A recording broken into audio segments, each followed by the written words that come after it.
सज स्वर के गईलो जब सैया जी के पास, मिलन वाली रात भइल बात कौन खास। का हो का भइल?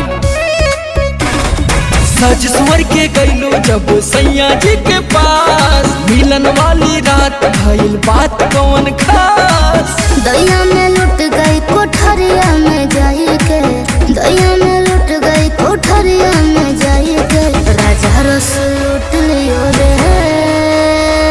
का भइल? रसगुल्ला खिलाई के।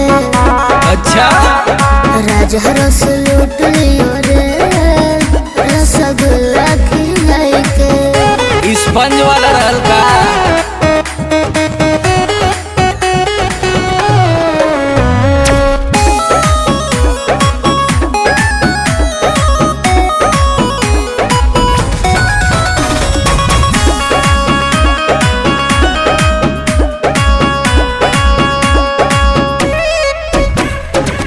गोट गोट पी गए दूध के गिलास रे, तोहरो मिटावले होई पियास रे।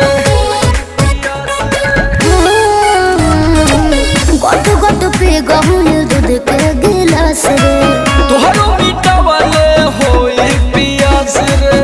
फोड़ दिया चूड़ी मेरा घुंघटा उठाई के, फोड़ दिया चूड़ी मेरा घुंघटा उठाई के, राजा रस लूट लियो रे। रसगुल्ला खिलाई के, हरे राजा रस